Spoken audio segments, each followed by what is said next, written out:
What's up, everybody? It's the Digital World Podcast, and we got quite a few things to talk about today. So, we see the Social Security and fake CPI data are used to steal from all of us, and you'll see why in a second. The government manipulates the CPI to report lower than actual price increases so that the annual cost of living adjustments are lower. Over the course of decades, it costs you an amazing amount of losses. So, because if you were to see the amounts in which things are increasing, you would protest because you would not be able, if you saw the actual data, you'd be like, how am I supposed to keep up with this? This is literal theft. It's a taxation um, um, without you actually being aware of it. All you see is the increase in price. Your complaint initially goes down, but it remains at a higher average than it was before.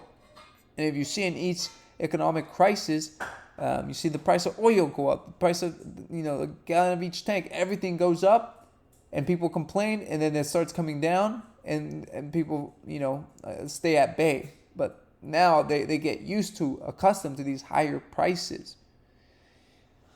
So I want you to read this. By the time I am 67, over $600,000 will be paid into Social Security on my behalf.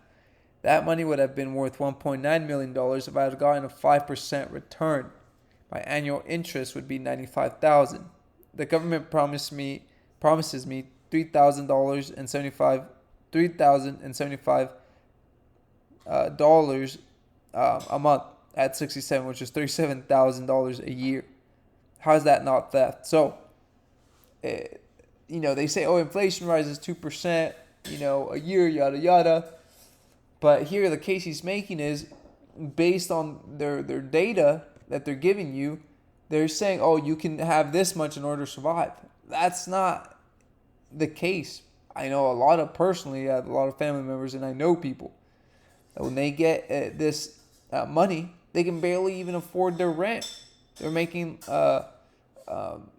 mere, just in comparison, they're making mere crumbles. And they end up having to move in with their families because they can't afford to be on their own anymore. Moving on. Now, this is really, really important here. I remember reading this a while ago at the beginning of the pandemic in 2020. But you got to pay special attention. You can even look it up. You just type in Event 201 if they even have it anymore. But they had a meeting called Event 201, and then they printed out like a little folder, little brochure thing. So the Rockefeller Foundation published the blueprint, and you have different phases, right? Yeah, the lockstep, the hack attack, the clever together, smart scramble. So the lockstep: a world of tighter top-down government control and more authoritarian leadership with limited innovation and growing citizen pushback. Hack attack: an economically unstable and shock-prone world in which governments weaken, criminals thrive, and dangerous innovations emerge. Clever together: a world in which highly coordinated and successful strategies emerge for addressing both urgent and entrenched worldwide issues. Smart scramble: an economically depressed world in which individuals and communities develop localized makeshift solutions to a growing set of problems. So, this is all part of a four-piece equation. And they're trying to create scenarios in which it gears towards, one of these pieces or equations of the puzzle. So I think it's important that you realize that here onward, it's going to be a series of one thing after the other until they accomplish the ultimate goal of totalitarian control. And it's happening right before your own eyes. I want to show you this video because it's a lot of what's happening. The FedNow payment system is going live in July. It doesn't mean anything's going to happen. It's just going live. It's there. It's going to be prepared. And that's going to allow instant payments. Okay, so they're preparing the path for CBDCs, and it's not a matter of if it happens, it's when, right?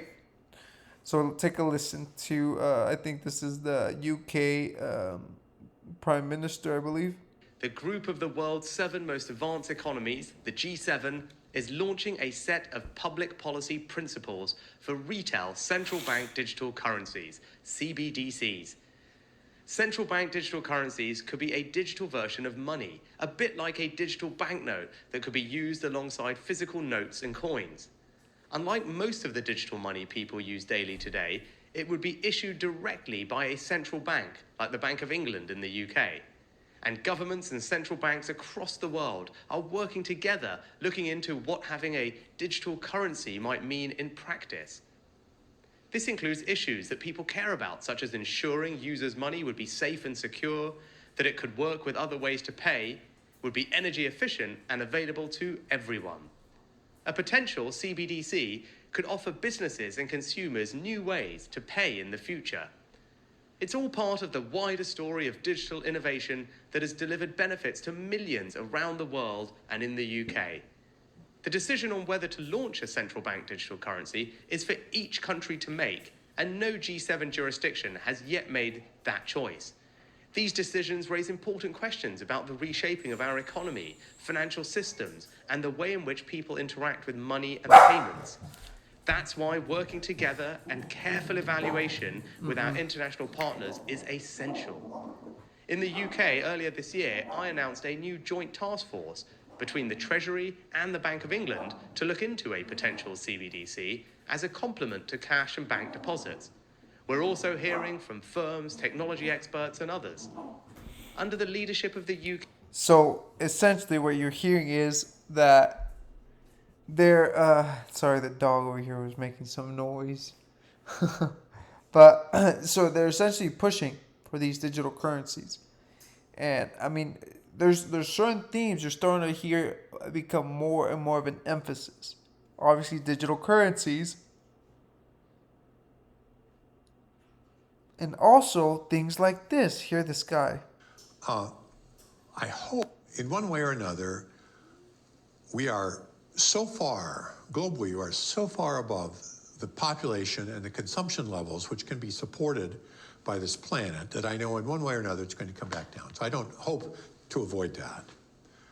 I hope that it can occur in a civil way, and I mean civil in a special way.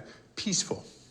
Peace doesn't mean that everybody's happy, but it means that conflict isn't solved through violence, through force. Yeah. So essentially, people like this talking about depopulation. But people who are for this, they want to be okay and live just perfectly fine, but they want other people to suffer. And it's kind of sad because it's a hypocrisy at its finest. Oh, the world has too many people. We need to get rid of more people. We have to have less people because we don't have enough resources, X, Y, and Z. Oh, but I want to be able to still have the same lifestyle and everything. I don't want to change anything. It's like hypocrisy. You want other people to take a hit, but you don't want to take any. There's so many issues stemming from this school of thought. But they'll look at others people. They'll point out a splinter in someone else's eye, but they won't look at the log in their own eye. So things like this is just it makes you cringe. Okay. Obviously, there's a lot going on right now with RFK and Joe Rogan. I highly would recommend everyone to take a look and see what's going on there. But very interesting, if I must say. But I want to read this to you because I think this is really important. I think a lot of people find themselves in this situation. So here is this guy who's saying 41 years of age, and still feeling lost. And I think this response was very eloquent, very good. And it encapsulates a lot of what people are feeling these days, especially young men, even older men. And TXMC replied this. He said, I understand. You are not lost, brother, but you may need a pattern interrupt. We all do now and then. In my experience, there is often a nagging pressure in our mind that knows what we should focus our time on, but we tell ourselves we aren't good enough. It's a waste of energy. We're too busy. It won't be successful, etc. All our manifestations of our fears, our past failures, our parents, and our social groups. After enough time, the self-talk becomes a habit, and we begin behaving as if it's axiomatic, as if it carries truth, when it's only a prohibitive mental projection. We shape our lives around this habit we forge through our own defeating self-talk. So we keep listening, avoiding risk, denying our true selves, playing it safe, and we never find out if any of the internal rhetoric is true. All along, the remedy was to wake up and decide to spend one day differently, to begin forging a new habit that feels genuine, and then do it the next day and the next day after until it becomes the mode you gravitate toward upon waking. It takes commitment to enduring discomfort and an understanding that your subconscious will begin screaming at you the moment you shift gears. It will try to convince you to return to the safe confines of self-imposed limitation. But after some time, that voice will diminish and you will see it for the dishonest farce that it is. No one can do this for you. The obstacle is the way. Break the F through. Decide to do it. And I think this is a really powerful message because we deny ourselves. Take that step. Take commitment to endure discomfort and just decide to do it one day at a time. And then the next day and the next day after that. You have to do it one day at a time. You can't see 8 months into the future, 1 month into the future. No. Plan it out, but do it one day at a time. It's what it takes. And I can relate to this because I went through that. I endured the discomfort. My subconscious screamed at me the moment you shift gears. Can I do it? Can I not do it? Lack of or you have doubt, lack of confidence that you can do it, but you have to tell yourself, I can do it. It's that the small voice in your head in which tries to tell you you can't do it, you're too scared. No, you've been educated and trained this way through schooling and through society to be a good worker bee, but you're more than that. And so I thought I would share that to end this video. I want to wish you guys a good week, and hope that this makes a difference in your day. Happy Father's Day to all the fathers out there. And thank you for watching. Like and subscribe to the channel. This is the Digital World Podcast, and I'll see you in the next episode.